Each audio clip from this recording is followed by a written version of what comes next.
दोस्तों profit loss का ये सवाल एक बच्चे ने मेरे को डाउट में पूछा, डाउट में मेरे मेरे पास भेजा था ये क्वेश्चन। तो उसने पूछा कि सर इसको करने का शॉर्टकट क्या हो सकता है।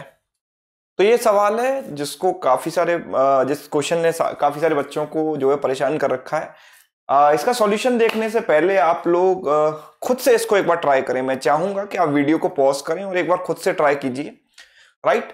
और उसके बाद ये सॉल्यूशन देखिए। क्वेश्चन कहता है कि the markup percent, discount percent, profit percent are in this ratio 16:5:7।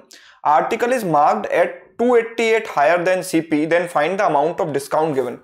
तो हमें मार्कअप प्राइस दिया गया है कि जो आर्टिकल है वो सीपी से कितना ऊपर मार्क किया गया है, तो हमें डिस्काउंट बताना है, ठीक है। तो परसेंटेज मार्कअप, परसेंटेज मार्कअप,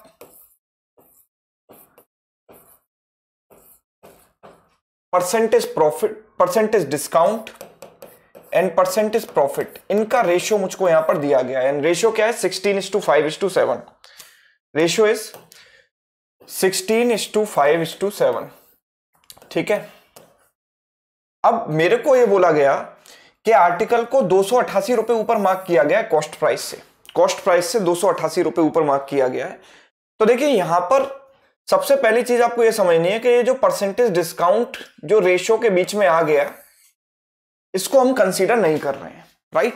हम मार्कअप परसेंट और प्रॉफिट परसेंट की बात कर रहे हैं। हम बात किसकी कर रहे हैं? Percentage markup and percentage profit, right. And this ratio is what? 16:7। ये रेशियो क्या है? 16:7 है। अच्छा, परसेंटेज मार्कअप क्या होता है ये आपको पता होना चाहिए। परसेंटेज मार्कअप होता है mark price, percentage markup is mark price minus sorry cost, mark price minus cost price upon cost price into 100। और ये क्या होता है? परसेंटेज प्रॉफिट, परसेंटेज प्रॉफिट होता है SP minus CP, selling price minus cost price upon cost price. मतलब दोनों के लिए बेस सेम होता है। परसेंटेज मार्कअप और परसेंटेज प्रॉफिट दोनों के लिए बेस क्या होता है? सेम होता है, राइट। बेस सेम होता है। तो अगर बेस सेम होता है तो हम क्या करेंगे? देखो सीपी से सीपी यहां पर कैंसिल हो जाएगा, राइट। तो हम यहां पर अगर ध्यान से देखें तो मार्क प्राइस और कॉस्ट प्राइस का डिफरेंस 16 यूनिट है और सेलिंग प्राइस कॉस्ट प्राइस का डिफरेंस 7 यूनिट है। तो हम cost price, mark price and selling price, तीनों चीजें मैंने यहां पर लिखी। अब आप देखिएगा कि यहां पर कॉस्ट प्राइस और मार्क प्राइस, सेलिंग प्राइस और कॉस्ट प्राइस का जो डिफरेंस है वो 7 यूनिट है, मतलब ये 7 यूनिट है, right. And mark price cost price 16 unit है, मतलब मार्क प्राइस से जो मार्क प्राइस है वो कॉस्ट प्राइस से 16 यूनिट ज्यादा है और सेलिंग प्राइस कॉस्ट प्राइस से 7 यूनिट ज्यादा है। तो ये 7 का डिफरेंस कब आएगा? जब ये 16 में से मैं 9 माइनस कर दूं। 16 माइनस 9 करूंगा तो 7 आ जाएगा, मतलब ये जो डिस्काउंट की वैल्यू है करस्पॉन्डिंग 9 यूनिट आ जाएगी। तो हम ये कह सकते हैं कि हमें दिया क्या गया है? हमें मार्कअप दिया गया है। मार्कअप कितना है? 16 यूनिट। 16 यूनिट की वैल्यू दी गई है 288। 16 यूनिट की वैल्यू 288 दी गई है, तो एक यूनिट की वैल्यू 16 इंटू 1 16, 16 इंटू 8 128, 18 हो गई। तो हमें क्या चाहिए? डिस्काउंट चाहिए। डिस्काउंट कितना है? 9 यूनिट। तो 9 यूनिट की वैल्यू कितनी हो जाएगी? 18 इंटू 9 यानी कि 162। तो ये मेरा आंसर हो गया, right.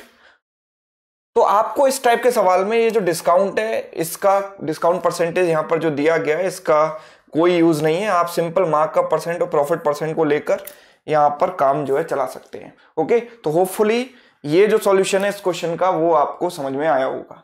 Okay, thank you so much. और एक और बात मैं आपको यहां पर बता देता हूं कि अगर आपको कंप्लीट पढ़ना है तो एक्सेलरेटर बैच 27 से स्टार्ट हो रहा है, SBI PO 2022। या फिर मैं ये कहूं कि सारे बैंकिंग एग्जाम्स जो आने वाले हैं उनके लिए 27 तारीख से हमारा बैच है कंप्लीट, जिसमें अनअकैडमी के सारे जो इतने सारे एजुकेटर्स हैं सब पढ़ा रहे हैं, राइट। और इसको ये आपको मिलेगा अनअकैडमी सब्सक्रिप्शन में। तो अनअकैडमी बैंक सब्सक्रिप्शन आप ले सकते हैं and to get the maximum discount you can use this code SSA, ठीक है। अनअकैडमी बैंक सब्सक्रिप्शन पर मैक्सिमम डिस्काउंट के लिए आप SSA कोड का इस्तेमाल कर सकते हैं। Okay, thank you so much.